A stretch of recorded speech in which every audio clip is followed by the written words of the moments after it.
Hey, what's up, everyone? My name's Lionel. I'm your host for LT Productions, and you are watching I Watch You Watch. We are covering Love and Marriage Huntsville, season 8 or 9, according to OWN, and I think this is episode 13 or 14. I appreciate everyone for coming to my channel. Thank you. Please subscribe, and you can like this video, and you can leave your comments below. Let's get into this episode. We start off with Nell and Chris, their son Lance, their daughter Kayla, and Chris, their son Chris Jr. He comes a little bit later. They are showed this hall and reception area of where possibly they can have their vow renewal at. It looks very spacious. I was thinking, is this a plantation? Everything looked very... It looks beautiful. I'll just keep it at that. They go outside and they just talk about certain things. And Nell revealed that normally around this time, their anniversary time, is when she doesn't want to do anything because this is the time where her mother passed away, or her birth, or something to that nature. Either it was a birthday or she passed away. Lance thought of the idea of at least attempting to find some closure. Look, you're going to be grieving for a very long time. And I think that is something that we are not allowed grace for. And at least in the black community, you're supposed to be strong. You're supposed to get over stuff quickly, or not have any emotions about much. At least for her to kind of move on from this point of every year this is affecting you. And it's also affecting a celebration of your marriage. We found out that Chris and Nell went to the courthouse to get married. So that's why they're really doing this. I think they'll be married 30 years. So I think it's pretty cool. Lance did suggest, let's go to the gravesite. Me personally, and nothing against them, I don't want to go to a gravesite because they're not there. It's bones. For me. That's just personally for me. If it helps them to do what they need to do to kind of just get to a point of grieving or mourning, that you can at least let this grip go that you have. Nell's going to have a harder time. She was a caretaker, and I've heard of how intense the bond gets when you have been a caretaker. It's a lot from what I've been told. So I am very considerate of that, and I think that's part of her issue. They were working out who's going to do what. Kayla is in charge of the flowers. Lance was in charge of getting a DJ, but he said, well, that's more Chris Jr.'s route, so he should do that. I forgot what they actually said, what he could be doing, Lance could be doing, but whatever. Anyways, so that's the plan. Nell did agree to go to the gravesite. Trisha. Trisha takes her children, I forgot their names now, sorry, to do some trampoline stuff. But it was reminding me of American Gladiators. Kind of dating myself. Oh well, I mean, it was the 90s. Anybody remember the show American Gladiators? It was a competition show against more, I don't want to say normal people, against these strong wrestler type dudes and women. But anyways, they were doing a lot of that. And then she sat them down and was saying, hey, I'm not divorced as of yet, but I've notarized the papers and we're going to be getting a divorce. How do you feel about that? The son said, I thought you guys were divorced. I ended up finding out later on. Of course, because y'all don't, I don't think that y'all are that good, or not that responsible, not to shield the children. I mean, they see too much up front. They said that they were fine with it. They were saying, okay, so you want to get remarried? And then it's,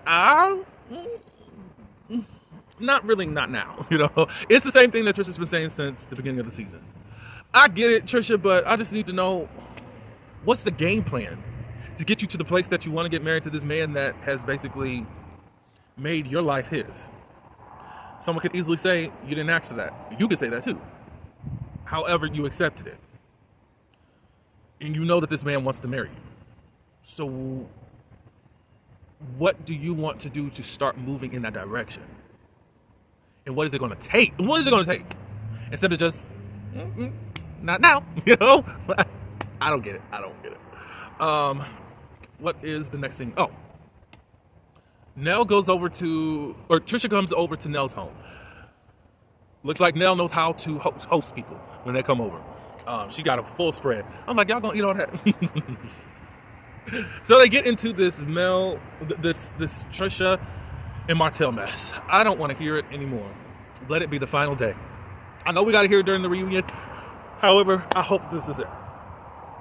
So she says this, and I've heard her say this in interviews. I don't understand why we have gotten so many versions on the show. However, she said that she went over to Martell and Mel's home. There was nothing intimate, nothing sexual that's going on. She says that he was talking about Mel and his children at the time, and then she started agreeing with how Mel felt about certain situations. Martell got upset and was like, "I'm not here to hear you be my therapist." And it was kind of like at that point there was nothing else.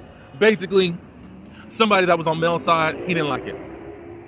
As I stated before, I always thought that Martell and Trisha, I think that something was supposed to happen and it just did not happen. That's always been my thing. Why she decided to go over there, I don't know. But she has said this in an interview. And I said, okay, yeah, I connect with that and I agree with that. All the rest of the stuff, I don't know. So hopefully she can say the same thing that she said to Nell and we can be done with it. Because I'm done. Blah, blah, blah, blah, blah. Yeah. Oh, she also said that contrary to popular belief, but Martell was a good guy. I think he was just feeling you out before he wanted to see if he was going to smash. You're not over there just to have company. Just Trisha, whether you are aware or not. Okay, so we move on to stuff with her separated husband. I still don't know if they're divorced or not. However, what happened was, as far as the separation, he said he wanted to go find himself, Marquez. And Nell was like, you let him do that? Yeah. So he went partying, dating, doing his own thing. So when Marquez comes back acting like Trisha done did stuff, like, she moved on while you were moving on, having the best time of your life. So that's why I never have taken what he had to say. Do I put in note that he said that Ken was trying to talk to Trisha some time ago? Yeah, I do. But this wasn't your first time leaving, as you've said in interviews. And whether you caught yourself or not, but you said it. You said there was a time that you were living in Boston.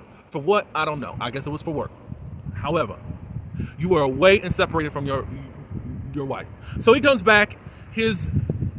Her parents passed away 7 months in between each other. She talked about her sister passing away too. And she begins to break down crying. Nell was there to comfort her. What I could have...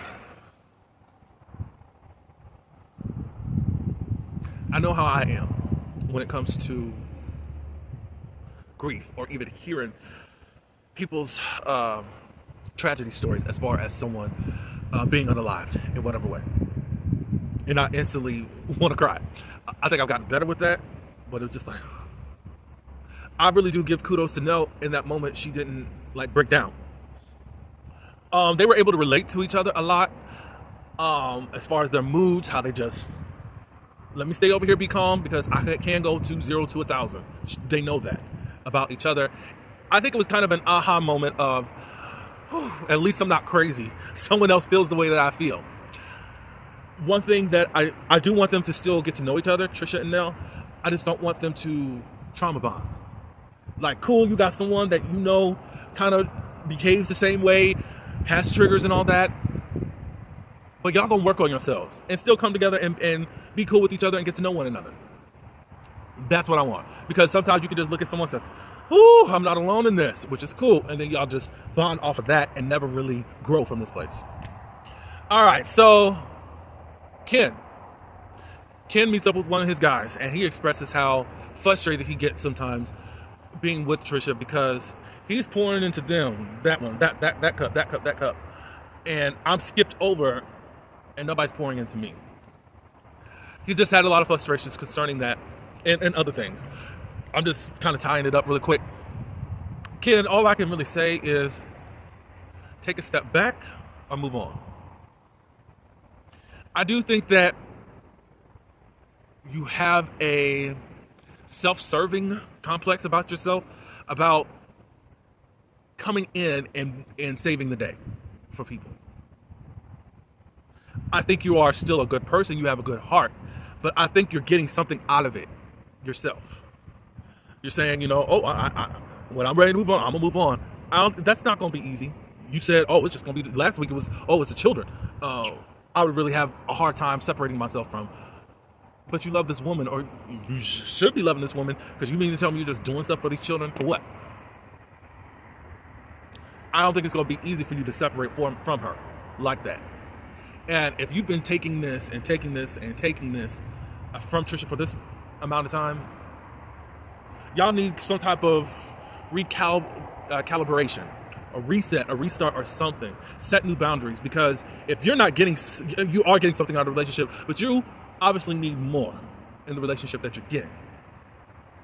If Trisha's not available to do that for you, move on, because you're going to be resentful pretty soon, especially for the time that you put in to whatever this relationship is between you guys. Trisha's not there at this moment. Trisha's not working on herself, and I think Trisha needs to get up a little bit more. You're working on your business. Let's start working on your emotions. Let's start working on your trauma, because it's not fair. So step back or move on, Ken. We get to this bachelorette party, and Destiny has come up with this plan. She's the host of this. It looks like a paint and sip. They have men and women there and all that good stuff. Trisha comes in first. Trisha was like, "I'm surprised you are pretty calm because of how you were with Nell at your grand opening or thing that you had going on." She said, "We can have conversation." It was getting elevated. I don't know how elevated it got, because we didn't hear no yelling or anything, but Trisha said it got elevated. Kimmy comes in, Tisha, she comes in, and Mel comes in. Destiny's trying to be a host, saying hi, would you like something to drink? No. You can tell that there's friction right there. I'm not going to be staying too long. You're not? You're not going to paint and sip? No, I have something with my children later. I think it all has to do with, I don't want to be around these people. As we all see. Unfortunately, this is what this show is. And we're just looking at people that don't have genuine relationship. Or if it's just a couple people over here that like each other for real and have something for real. It's just like, okay. Kimmy brings up, as she's being messy, about how with Trisha, like, do you want to speak to Mel? And then all of a sudden Mel said, "Oh, Trisha, Mel, while you both or Kimmy, while you both are here, word got back to me about you had a problem with me or an issue with me. Do you have an issue with me?" And she said no. And Kimmy was like, "Oh, you don't have an issue?" And Trisha said, "No, I did not like what you were saying, and it did feel messy. And it came across as messy." And then Mel gets into this whole thing of, it was a joke. And if I'm messy, don't you think that everyone else in this room is messy too? That her thing is messy. Mel. Trisha said that you said something that she did not like. I was just giving my opinion just like the other folks. Okay. She did not like that. It's a trigger for her. Somehow you know that for yourself. If someone is saying, "Oh, well, she's still in love with Martell. She want to be back with him." That's a trigger for you. You don't like when people do that. Your fan base don't like that. They will go to hell for you over just that. Of course, they go over to hell if somebody's looking at you crazy. It's quite hypocritical that we're supposed to acknowledge your triggers and not keep saying stuff about you and Martell. However, you get to do it to other people and it's just a joke. And you're mad that somebody said that you're messy. You said last week that you don't like her. And she said, both Mel and Trisha were like, "Well, I don't know you well enough to have an issue with you and for you to have an issue with me." It's not that. She did not like what you said. But instead of owning that you offended someone with your joke, that's something that triggers you also, you won't. And you just want to project and deflect and say, "Well, everybody does that." Did everyone say that specifically? Did they trigger Trisha like you triggered her? I don't get why you don't get that. I don't really get Mel's fan base because she's quite hypocritical. Y'all twist stuff, and you can see it up front. You can smell out something that is going up, that someone is going up against Mel. Y'all are very conscious, but y'all don't see what she's doing to other people. Why? And then a lot of it is, well, it was done to her, so she's going to do it back. But if you're so godly, you're so prayerful, you're fasting, what's the need for revenge on people? God got Melody. And vindication and karma doesn't always happen the way that you think it's going to happen. Because in Christianity and all that, our real enemy is the devil. He can use people. In Christianity, the enemy is the devil. He knows how to pay the devil back. And yes, you do reap what you sow. But the concept of how y'all like to act is so crazy. It's just like, it's the holy book of Mel. But Mel can do stuff to other people. And I just really have drawn to the conclusion that Mel, it's really leading back to, you don't like that this woman came up to your house. But instead of just owning that, you will play around and go around a mountain and somehow end up being the victim and everyone else is the problem. Because there's no way that you're this upset. Both of y'all are heated. Over what? Over what? You know, I don't need this type of energy around here. I don't know what's going on. I guess she's used to running over men and stuff. I don't care. Y'all can say whatever, but I believe that Mel is just upset that this lady was at her house as much as she is over Martell. But y'all can give your comments below. That was the end. I guess Sunny is coming in. I'm glad we are not going to see her. We're going to see her in the next episode, but I'm glad that it's over since her husband is in jail and she can get on Love and Love and Lockup. St. Louis edition. But yeah, Mel, I could like you a whole lot more if you were just upfront and honest. And you're not. And that's what gets on my nerves the most. I don't like how you treat certain people either, but I could probably deal with you more if you would just be truthful in who you are. And your fan base, I don't really understand the purpose of it. If it was for a fan base to go after Martell, I could understand it. But it's not solely for that. It's to be evil, E-V-I-L, to anyone they feel has offended Queen Melody. Evil. So I don't get it. This fan base is just proving to me more that there's no reason for y'all to exist. Not for real. Not in the capacity that you operate in. That's what I should say. Mel can have her fans. How they move is quite crazy. That's all I do have. Y'all let me know what you guys think of this episode, what y'all think of Mel, what y'all think of Ken and Trisha. Oh, they did go to the gravesite. I didn't want to talk about that because I just don't feel like crying. It was a touching moment, and I love that all of them had their chance to speak with Miss Betty. And that's how I will leave things. But thank you for coming to my channel. Please like this video and also subscribe. You can leave your comments below. And next week is the season finale. Thank God. Are they going to mention Kiki at all? Because she definitely passed away by the time this was filmed, as far as I know. So I'm surprised I didn't mention her. But we're going to see what's up. But until the next video, peace.